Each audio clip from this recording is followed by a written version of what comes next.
De San Juan consiste de dos partes principales. Uno, relata las cosas que son. Esto es el estado entonces presente de la Iglesia, contiene la epístola de Juan a las 7 iglesias, su relato de la manifestación del Señor Jesús y su orden para que el apóstol escriba lo que vio, capítulo 1, 9 al 20. También los sermones o epístolas a las 7 iglesias de Asia. Indudablemente se refieren al estado de las expectativas de la Iglesia como existían entonces, pero contienen excelentes preceptos y exhortaciones, recomendaciones y reprensiones, promesas y amenazas aptas para destruir a la Iglesia cristiana de todos los tiempos. 2. Contiene una profecía de las cosas que deben suceder pronto y escribe el estado futuro de la Iglesia desde la época en que el apóstol contempló las visiones aquí registradas. Está concebida para nuestra mejoría espiritual, para advertir al pecador descuidado, para señalar el camino de salvación al que despertado pregunta, para edificar al creyente débil, consolar al cristiano afligido y tentado, y poder agregar especialmente para fortalecer a los mártires de Cristo, sometidos a las crueles persecuciones y sufrimientos infligidos por Satanás y sus seguidores.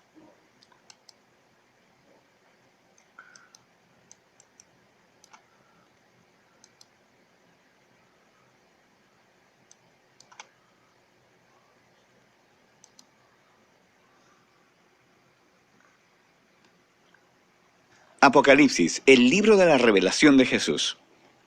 El autor de este libro, que por cierto no se llama Apocalipsis, se nombra al principio.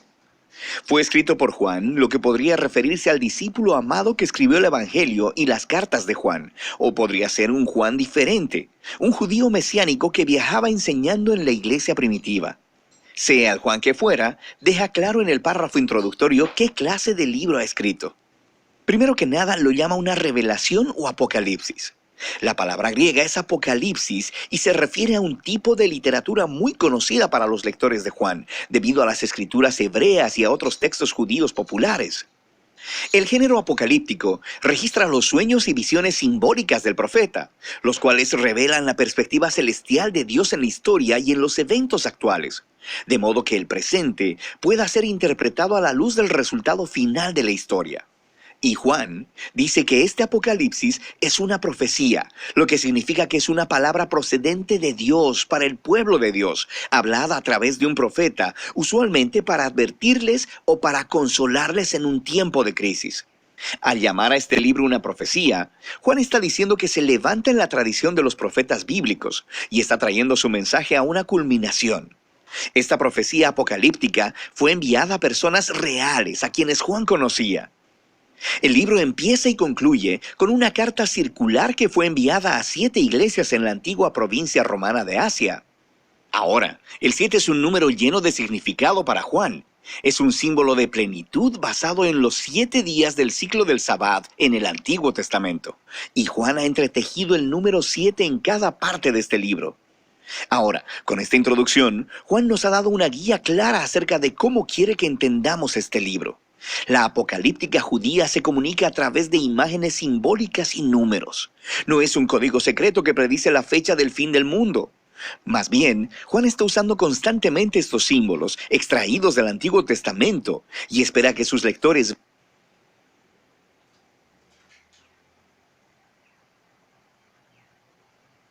vayan y descubran lo que significan estos símbolos al buscar los textos a los que están aludiendo. Además, el hecho de que es una carta significa que Juan en realidad está abordando la situación de estas iglesias del primer siglo. Así que, aunque este libro tiene mucho que decir a los cristianos de generaciones posteriores, el mensaje de este libro debe primero ser anclado en el contexto histórico del tiempo, lugar y audiencia de Juan, lo cual nos lleva a la primera sección del libro, el mensaje de Jesús a las 7 iglesias. Juan estaba exiliado en la isla de Patmos y vio una visión de Jesús resucitado y exaltado como el Rey del mundo y quien estaba de pie entre 7 candeleros. Y se le dice a Juan que este es un símbolo de las 7 iglesias en Asia Menor, el cual ha sido adaptado del libro del profeta Zacarías.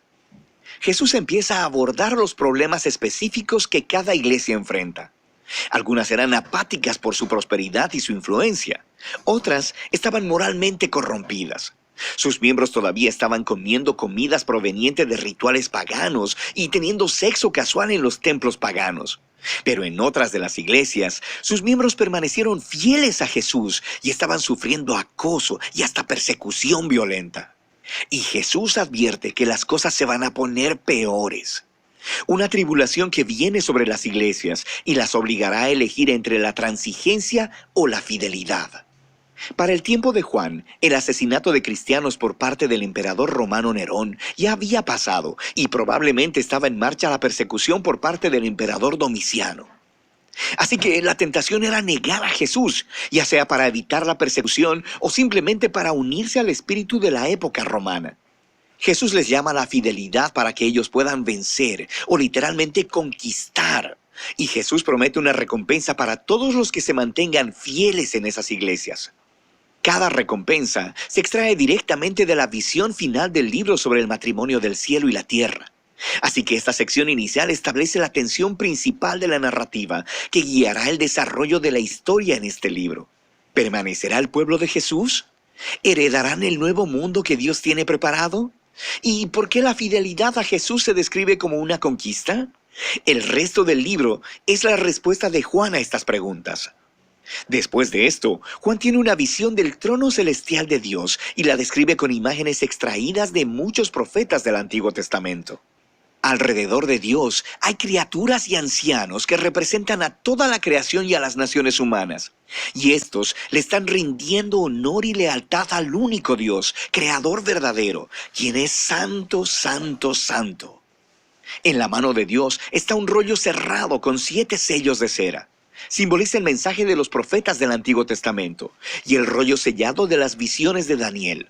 Estos tratan sobre cómo el reino de Dios se manifestará completamente, tanto en la tierra como en el cielo. Pero sucede que nadie es capaz de abrir el rollo hasta que Juan escucha de alguien que sí puede. El león de la tribu de Judá y la raíz de David. Él puede abrirlo. Estas son descripciones clásicas del rey mesiánico en el Antiguo Testamento, quien traería el reino de Dios a través de conquistas militares. Ahora, eso es lo que Juan escucha, pero luego, cuando se voltea a ver, lo que ve no es un rey león agresivo, sino un cordero sacrificado y ensangrentado, y quien está vivo, parado y listo para abrir el rollo. Ahora, el símbolo de Jesús como un cordero inmolado es de importancia crucial para entender el libro. Juan está diciendo que la promesa del Antiguo Testamento sobre el futuro y victorioso reino fue inaugurada a través del Mesías crucificado. Jesús venció a sus enemigos al morir por ellos como el verdadero Cordero Pascual, para que así ellos pudieran ser redimidos. Debido a la resurrección, la muerte de Jesús en la cruz no fue una derrota. Fue su entronización, fue la manera en que conquistó al mal. Así que esta visión concluye con el Cordero junto a aquel que estaba sentado en el trono, y juntos son adorados como el único verdadero Creador y Redentor. Y así, el Cordero inmolado comienza a abrir el rollo. Este es un símbolo de su autoridad divina para llevar a su conclusión la historia humana. Lo que nos lleva a la siguiente sección del libro, los 3 ciclos de 7. 7 sellos, 7 trompetas y 7 copas. Y cada ciclo ilustra el reino de Dios viniendo en justicia a la tierra, así como existe en el cielo. Ahora, algunas personas piensan que los 3 grupos de 7 juicios divinos representan una literal secuencia lineal de eventos que ya sucedieron en el pasado, podrían estar sucediendo ahora o que sucederán en el futuro cuando Jesús regrese. Pero nota cómo Juan ha entretejido juntos todos los grupos de 7 para que las últimas 7 copas salgan de la 7ª trompeta y del 7º sello, y cómo las 7 trompetas emergieron del 7º sello. Son como una muñeca rusa. Cada 7º elemento contiene a los siguientes 7. También nota cómo cada una de las series de 7 culminan en el juicio final y tienen conclusiones correspondientes con cada serie. Así que es lo más probable que Juan esté usando cada grupo de 7 para representar desde 3 perspectivas diferentes el mismo periodo de tiempo entre la resurrección y el futuro regreso de Jesús. De manera que el Cordero Inmolado empieza a abrir los primeros 4 sellos del rollo. Y Juan ve 4 jinetes. Es una imagen inspirada del libro de Zacarías, capítulo 1. Y ellos simbolizan tiempos de guerra, conquista, hambruna y muerte. En otras palabras, un trágico día promedio en la historia humana. Luego, el quinto sello representa a los mártires cristianos asesinados delante del trono celestial de Dios y cómo el clamor de su sangre inocente se eleva delante de Dios, como el humo desde el altar del incienso. Y se les dice que reposen porque todavía más cristianos van a morir. No se nos dice por qué, pero se nos dice que no durará para siempre. El sexto sello es la respuesta final de Dios a su clamor. Él trae el gran día del Señor descrito en Isaías y Joel. La gente de la tierra claman, ¿quién podrá mantenerse en pie? Y de repente, Juan detiene la acción con un intermedio para responder esa pregunta. Juan ve un ángel con una sortija de sello viniendo a poner una marca de protección sobre los siervos de Dios, quienes están soportando todas estas dificultades, y escucha que el número de los que fueron sellados es 144,000. Es un censo militar como el que está en el libro de Números, capítulo 1. Hay 12,000 de cada una de las 12 tribus de Israel. Ahora, pon atención. El número de este ejército es lo que Juan escuchó, así como escuchó acerca del vencedor león de Judá. Pero en ambos casos, lo que él vio cuando se volteó a ver fue el sorprendente cumplimiento de esas imágenes militares en Jesús, el Cordero inmolado. Así que cuando él mira este mesiánico ejército del reino de Dios, está formado de personas de todas las naciones, cumpliendo así la antigua promesa de Dios a Abraham.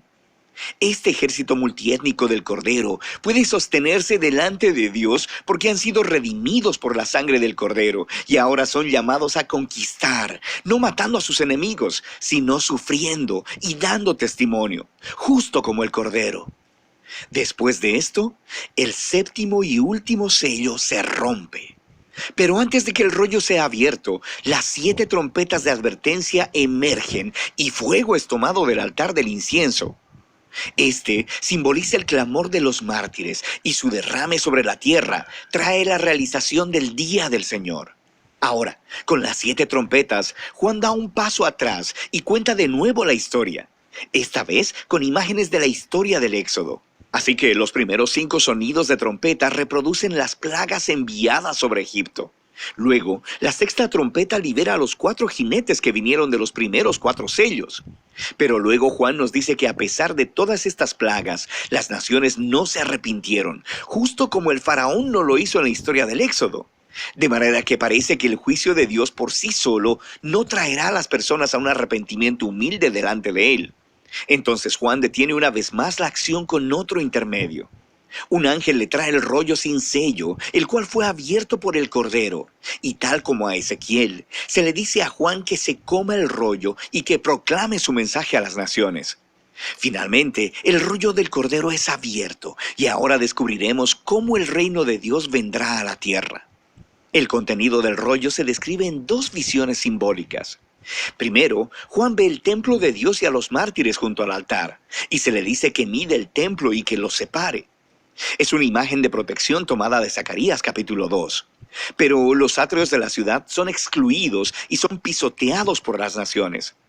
Ahora, algunos piensan que esto se refiere literalmente a la destrucción de Jerusalén que sucedió en el pasado o que sucederá en el futuro. Pero lo más probable es que Juan esté siguiendo la tradición de Jesús y los apóstoles, quienes usan el nuevo templo como un símbolo del nuevo pueblo del pacto de Dios. En ese caso, esto es una imagen de cómo los seguidores de Jesús puede que sufran persecución por parte de las naciones, pero esta derrota externa no puede quitarles su victoria por medio del Cordero. Esta idea se expande en la segunda visión del rollo. Dios designa a 2 testigos como sus representantes proféticos a las naciones. Y una vez más, algunas personas piensan que esto se refiere literalmente a 2 profetas que aparecerán algún día en el futuro. Pero Juan los llama candeleros, lo cual es uno de los símbolos que claramente usa para identificar las iglesias. Así que esta visión es probablemente acerca del rol profético de los seguidores de Jesús, quienes deben llevar el manto de Moisés y de Elías y llamar a las naciones y a los gobernantes idólatras para que se vuelvan al único Dios verdadero. Pero luego, de repente, una horrible bestia aparece, que permite que el lector recuerde Daniel capítulo 7, y la bestia conquista a los testigos y los mata. Pero luego, Dios resucita y vindica a los testigos delante de sus perseguidores. Y el resultado final es que muchos de entre las naciones finalmente se arrepienten y dan gloria al Dios creador en el día del Señor. Ahora detente. Piensa en la historia hasta aquí. Los juicios de advertencia de Dios a través de los sellos y las trompetas no generaron arrepentimiento entre las naciones, justo como las plagas del Éxodo solo endurecieron el corazón de Faraón. Pero el Cordero conquistó a sus enemigos al amarlos, muriendo por ellos. Y ahora el mensaje del rollo del Cordero revela la misión de su ejército, la Iglesia. El reino de Dios será revelado cuando las naciones vean a la Iglesia imitando el amoroso sacrificio del Cordero, no matando a sus enemigos, sino muriendo por ellos. Es la misericordia de Dios demostrada a través de los seguidores de Jesús que llevará a las naciones al arrepentimiento. Esta sorprendente declaración es el mensaje del rollo abierto que Juan ha colocado justo en el centro de todo el libro. Después de esto, la última trompeta suena y las naciones son sacudidas, conforme el reino de Dios viene a la tierra como es en el cielo. Así que ahora sabemos cómo la iglesia dará testimonio a las naciones y heredará la nueva creación. Pero ¿quién es esa terrible bestia que hizo guerra al pueblo de Dios? ¿Y cómo terminará toda esta historia? Juan nos dirá esto en la segunda mitad del libro de Apocalipsis.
Michoacán va a iniciar un programa de atención a jóvenes para prevenir adicciones.